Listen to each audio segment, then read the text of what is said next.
नमस्कार दोस्तों, मैं ओम प्रकाश प्रजापति। आज हम ट्रू मीडिया के कार्यक्रम में एक मुलाकात में आपको एक और ऐसी शख्सियत से रूबरू करा रहे हैं जो लौनी विधानसभा से हिंदू रक्षा दल के प्रत्याशी हैं।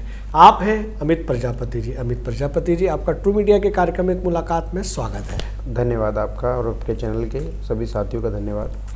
अमित जी, हम प्रश्नों की ओर चलते हैं जी। जैसा कि सभी जानते हैं, लौनी वासी के अलावा पूरा देश जानता है कि आप हिंदू रक्षा दल के प्रत्याशी हैं और लौनी विधानसभा से हैं। आपने पिछली बार भी लौनी विधानसभा से चुनाव लड़ा था, इस बार भी आप चुनाव लड़ रहे हैं। पहले की क्या खामियां रही थी और आप इस बार किस नए जोश के साथ तैयार हैं, हमें साझा करें। भाई, चुनाव लड़ना एक लोकतंत्र में एक प्रक्रिया है जी। अगर परिणाम को सोचते हुए हम लोग चुनाव लड़ेंगे कि परिणाम क्या होगा क्या नहीं होगा, लड़ने वाला व्यक्ति केवल लड़ाई का देखता है कि हमें लड़ाई सही दिशा में लड़नी जी। तो पिछला चुनाव भी हमने बिल्कुल सत्य के आधार पर लड़ा जी। लोनी के युवाओं के लिए लड़ा जी। उनकी आवाज को उठाने के लिए लड़ा। जो नेताओं को जो थोपने की प्रक्रिया है, हम भी कहीं ना कहीं एक पार्टी से संबंध रखते थे, एक विचारधारा से संबंध रखते थे, पर वहाँ उस विचारधारा का दमन देखा गया जी। हम लोग किसके लिए मेहनत कर रहे हैं, एकदम आके प्रत्याशी थोप दिया जाता था कि आप इसे जिताओ। नहीं, वो बात समझ में नहीं आई जी। हमने उसका विरोध किया, वो विरोध भी नहीं चला। तो हमने स्वयं में जब एक ताकत हमारे पास थी तो हमने उसका सही इस्तेमाल किया। पहले जो खामियां रही वो केवल ये रही कि असल में वोट किसी को भी नहीं, मेरे जैसे पता नहीं कितने युवा हैं, उनको ये नहीं पता कि वोट की ताकत क्या है। वाह।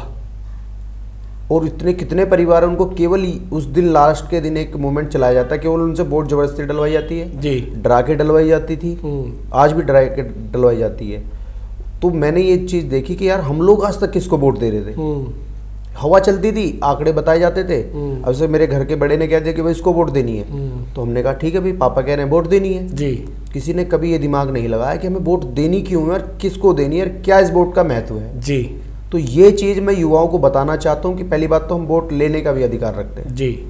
जो भी भाई चुनाव लड़ना चाहता है वो लड़े, निश्चित रूप से लड़े, पर अपने एजेंडे और अपने संकल्पों के साथ। वाह वाह। एक नई विचारधारा के साथ में आपको लड़ना बहुत चाहिए। अच्छे, बहुत अच्छे। और यदि चुनाव आप लोग नहीं लड़ रहे हो तो आप चुनाव जिसको लड़वा रहे हैं, आपको प्रत्याशी के बारे में, जैसे मैं एक नौकरी मांग रहा हूँ जनता से जी। मैं आपकी नौकरी करना चाहता हूँ, मैं आपकी सेवा करना चाहता हूँ, तो मैं आपकी सेवा करना चाहता हूँ और आप ये भी जानना नहीं चाहते कि मैं सेवादार सही हूँ या गलत हूँ। वाह, बहुत अच्छे। तो बहुत सारे रीजन रहे, पर ये मुख्य रीजन यही रहा जी। मैं नाली बनवाऊँ, मैं खड़ंजा बनवाऊँ, मैं ये करूँ, ये मैं थोड़ी बनवाऊंगा, ये तो सरकार से मैं अधिकार है आप लोगों के लिए, मैं छीन के लेके आऊंगा जी। ये मैं जनता को बताना चाहता हूँ कि आपकी वोट की ताकत क्या है। वाह वाह वाह। इसको आप सही इस्तेमाल करें। और मैं जितने भी लोग हैं मेरी बात अगर सुनेंगे, मेरा केवल पिछले चुनाव में खामियां कुछ नहीं रही। मैं पहले भी लड़ रहा था, पर अब हम चुनाव जीतने की दिशा में हैं और हम निश्चित रूप से इसमें बहुत बड़ा एक बदलाव लेके आ रहे हैं जी। लोनी के अंदर लोनी विधानसभा 53 एक अपने आप में एक अपनी नाम से जानी जाती है जी। अमित जी, जैसा कि आपने जो अपने चुनाव में एजेंडे बनाए हैं आम लोगों की सेवा के लिए एक जनसेवक के रूप में, उसमें आपने ये भी कहा है कि आपका मुख्य उद्देश्य हिंदुओं का साथ और हिंदुओं का विकास रहेगा। इस पर क्या कहना चाहते हैं? भाई, हिंदू का साथ, हिंदू का विकास, एक पहला ऐसा शख्स आपके सामने मुझे लग रहा है शायद बैठा होगा जी। सब हमें कहते हैं हम हिंदू मुस्लिम करते हैं, हम केवल हिंदू करते हैं। तो रीजन है ना उसमें रीजन हमारा स्पष्ट है कि हम केवल वोट अपने लोगों से मांग रहे हैं और देना ना देना उनके अपने हाथ में जी। और निश्चित रूप से हम पहले अपने घर को मजबूत करेंगे। अब हम लोग क्या करें आप बताओ, हिंदू का साथ, हिंदू विकास की बात ना करें जी। मैं ये चाहता हूं कि हिंदू ताकत में हो। मैं ये चाहता हूं कि मेरी बहन बेटियां घर से बाहर निकलते समय किसी विधर्मी की यदि उन पर नजर पड़े तो उसको जवाब दें जी। वो भी ताकत में हो। मैं चाहता हूं कोई गरीब से गरीब तबके का यदि कोई व्यक्ति अगर हमसे जुड़ा हुआ है वो ताकत में हो। तो इसमें हिंदू का साथ और हिंदू का विकास मतलब हिंदू मजबूत होना चाहिए। हिंदू एक विचारधारा, एक सनातन धर्म है, वो मजबूत होना चाहिए। जो संस्कृतियां, मंदिरों में नहीं जाना, संस्कारों से नहीं जुड़े रहना, मैं समझ सकता हूँ कि एक विधायक के ऐसे एजेंडे नहीं होने चाहिए। पर ये प्योरिटी में मैंने इसको इसलिए लिया, जब हम लोग सुरक्षित तरीके से कार्य करेंगे, सुरक्षित दिशा में कार्य करेंगे, जब हम सक्षम होंगे, विकासशील होंगे और हमारा विकास ऑलरेडी होगा, तो मुझे नहीं लगता कि इस तरीके से नेताओं को, जो मैंने अभी बताया आपको सारी चीजें जी जी, कि हिंदू के नाम पे आके वोट लेके चले जाते हैं। बहुत अच्छे, बहुत काम नहीं करना चाहता जी जी। तो मैं ये चाहता हूँ कि हिंदू का साथ, हिंदू का विकास हम लोग कह नहीं रहे, हम देंगे। वाह, 101% हम लोग। वाह वाह वाह। अच्छा, आपने अपने एजेंडे में एक और बात कही है कि आप दिल्ली के जीटीबी जैसे बड़े अस्पताल जैसा भी लौनी विधानसभा में एक अस्पताल खुलवाएंगे, इसको किस तरह से आप मेंटेन करेंगे? अच्छा, आपने मुझसे क्वेश्चन पूछा जी, मैं अब थोड़ा सा मैं अलग दिशा में जा रहा हूँ। मैं ये पूछना चाहता हूँ, क्या हॉस्पिटल नहीं होना चाहिए? मतलब आप ये कोई मैं बहुत ज़्यादा बड़ी चीज़ मांग रहा हूँ? बिल्कुल होना चाहिए कि नहीं होना चाहिए? जी जी जी। कौन सा ऐसा घर है जहाँ पे बीमारी नहीं होती है पर खांसी खुर्रे की भी दवाई सही से नहीं लोनी के अंदर दी जाती है? जी जी। कोई महिला प्रसव होने वाला हो, डिलीवरी होने वाली हो, तो उसको दिमाग में पहले ये फिट करना पड़ता है कि मुझे जीटीबी जाना पड़ेगा। मैं खुद अपनी बात बताऊं, मैं तो एक जिम्मेदार नागरिक हूँ लोनी का, मैं दूसरों की बात क्या करूँ? वाह। मुझे यदि मेरी बेटी 1.5 साल की है, मुझे उसकी डिलीवरी के टाइम पे शायद इतनी चिंता थी, मुझे दिल्ली जाना पड़ा। लोनी में व्यवस्था नहीं है जी। क्यों? एंड टाइम पे उन्होंने कह दिया ऑपरेशन होगा, तो ऑपरेशन की व्यवस्था नहीं है, आईसीयू बेड नहीं है, वेंटिलेटर नहीं है, ऑक्सीजन नहीं है। तो इसकी खामी आप क्या मानते हैं कि जो पूर्व विधायक रहे हैं उस क्षेत्र के या पूर्व नेता रहे हैं उनकी रही है या कोई और वजह रही है? इसमें मैंने बताया ना आपको, इसमें खामियां केवल और केवल हम लोगों की रही हैं जी। मैं अभी आज ही तो वोट मांग रहा हूँ जी। हमारा परिवार और हम भी हमेशा वोट देते ही तो आए हैं।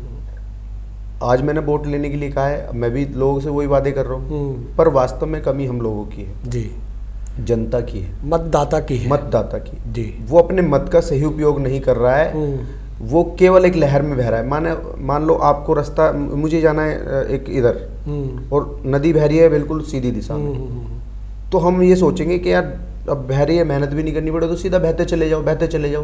तो ये आंकड़े लगाना गलत है कि किधर दिशा बह रही है, किधर नदी बह रही है। बहती धारा में तो दुनिया बह रही है ना। भेड़ चाल हमारे यहाँ पे चल रही है, एक दूसरे को देख के ललायित हो रहे हैं कि हाँ ये देना किसी ने कुछ नहीं है। हमें अपने अधिकार के लिए लड़ना पड़ेगा। तो ये हॉस्पिटल होना चाहिए, इसमें बिल्कुल एक सारे प्रत्याशी वादे कर रहे हैं पर हद से पहले दिया तो नहीं। मैं एक और अच्छी बात आपको बता दूं, लोनी विधानसभा की, जो हमारी विधानसभा 53 है, इसमें एक प्रत्याशी 20 साल रह चुका है यहाँ पे, एक 5 साल रह चुका है, और जो और भी लड़ रहे हैं वो भी कुछ ना कुछ समय उनका रह चुका है जी। और बाकी प्रत्याशी तो खामिखा समझ सकते हो कि कुछ नाम के लिए लड़ रहे हैं, कुछ अपना पार्टी का वर्चस्व बचाने के लिए लड़ रहे हैं। पर वास्तव में हम लोग ये देखना चाहते हैं कि जब वो प्रत्याशी जो पहले चुनाव लड़ चुके हैं, 20-20 साल राज कर चुके हैं, 5 साल भी राज कर चुके हैं, 10 साल भी राज कर चुके हैं, उन्होंने कोई व्यवस्था ऐसी खड़ी की क्या? तो जनता समझदार है। अब फिर 5 साल उनको देना चाह रहे हो आप लोग, जिन्होंने पहले ही ऐसी व्यवस्था नहीं बना के। हाँ, ये जरूर है कि जो वर्तमान के हैं हमारे यहाँ पे विधायक, वो कह रहे कि हमने बनाया, बनाने से मतलब नहीं है। लोगों को उनकी सुविधा मिली क्या? वाह वाह वाह वाह वाह। लोगों को वो सुविधा पहुंची क्या? बिल्कुल। उसके पैरेलल में कुछ तो होता, सब्स्टिट्यूट तो होना चाहिए था ना। मैं पहले दिन से ही, मेरे परिवार का भी इलाज जब शुरू होगा जब मैं लोनी वालों को इलाज दे दूंगा। वाह वाह वाह, ये मेरा अपना मानना है। बहुत बढ़िया। मैं प्राइवेट में नहीं जाऊंगा, मेरा अधिकार है कि मैं एक सरकारी नौकरी करूंगा मैं जनता की, तो मेरा बच्चों का, मेरे बड़े बूढ़ों का, मेरा सबका इलाज वहीं उसी हॉस्पिटल में होगा जहां पूरी लोनी का इलाज होगा। बहुत अच्छे। चाहे वो मुझे चंदा इकट्ठा करके करना पड़े, जब तक सरकार सुविधा नहीं देगी तब तक मैं भी इलाज के लिए पहले दिन से ही काम करना शुरू कर दूंगा। बहुत अच्छे। लोनी को बाहर नहीं जाने दूंगा। बहुत अच्छे। किसी भी इलाज के लिए। बहुत अच्छे। गाँव में हमने विशेष व्यवस्था करनी है। जितने भी गाँव में हर जगह हॉस्पिटल नहीं खोल सकता, मुझे भी पता है, बड़ी योजनाएं हैं, बड़ा प्रोजेक्ट है, करोड़ों का खर्चा होता है, एकदम बनते मुझे भी लग रहा है कि मैं कहाँ से पैसा लेके आऊँगा, पर नहीं, मैं इतना ज़रूर करूँगा कि जितने भी हमारे गाँव हैं, गाँव के लोग, आप यकीन नहीं करोगे, मैं जैसे जाता हूँ कभी कभी, जब कोई डेथ हो जाती है तो दुख सुख में शामिल होना पड़ता है, तो वहाँ जब रीज़न पूछते हैं तो उनको पता लगता है कि शाम को तबीयत खराब हुई थी और सुबह तक बंदा नहीं रहता। ओहो। तो कारण क्योंकि उन्होंने दिमाग में है उनके ये चीज़ के भी शाम को तबीयत खराब है तो अपना इलाज उन्होंने जो औपचारिकताएं थी वो करी। बिल्कुल। कि सुबह इनको हॉस्पिटल कहाँ लेके जाना है? दिल्ली। बेहतर इलाज नहीं मिला उनको, दिल्ली लेके जाना पड़ेगा, और दिल्ली ले जाने के लिए गांव से बाहर निकलना पड़ेगा। बिल्कुल। तो उन्होंने शाम तक का समय काटना जरूरी समझा, और शाम तक व्यक्ति नहीं रहा। जी जी। हार्ट अटैक की प्रॉब्लम है, 1-1.5 घंटे सर्वाइव करेगा बंदा, पता नहीं लग पा रहा है आपको कि इसको हार्ट अटैक आने वाला। हम डॉक्टर थोड़ी हैं। बिल्कुल। गाँव देहात के लोग नहीं समझ पाते ये चीज़ें। उनको यदि सुविधा होती, वो सिंगल कॉल पर हम एक एम्बुलेंस ऐसी तैयार करेंगे पहले दिन ही, पहली योजना में भी, कि जो वहाँ पहुँचेगी 5-10 मिनट के अंदर और मल्टी सुविधाओं से लैस, कि तत्काल वहाँ छोटी मोटा इलाज करके उसको हॉस्पिटल पहुँचाने। वाह वाह वाह वाह, ये गांव में हम करेंगे बिल्कुल। अमित जी बहुत अच्छे विचार हैं आपके, बहुत अच्छे। आपने जो है वहाँ की जनता के लिए स्वास्थ्य से संबंधित जुड़ी हुई अच्छी योजनाएं लेकर चल रहे हैं जी। और ईश्वर आपकी बात सुनेगा और वहाँ के मतदाताओं की भी आपकी आवाज़ जो आप ले रहे हैं वो भी सुनेगा। हम आगे बढ़ते हैं प्रश्न की ओर। जैसा कि आपने बताया अपने एजेंडे में कि आप लौनी की उभरती प्रतिभाओं के लिए भी एक स्टेडियम की तैयारी करेंगे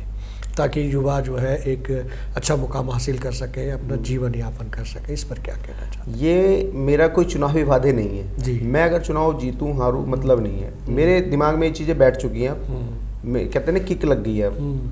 मैं इस पे काम कर रहा हूँ ऑलरेडी। लोनी के युवा 12वीं करने के बाद आप यकीन नहीं करोगे, उनको दौड़ने के लिए, उनको बाहर प्रैक्टिस करने के लिए जगह नहीं है। कई कई किलोमीटर जाना पड़ता है।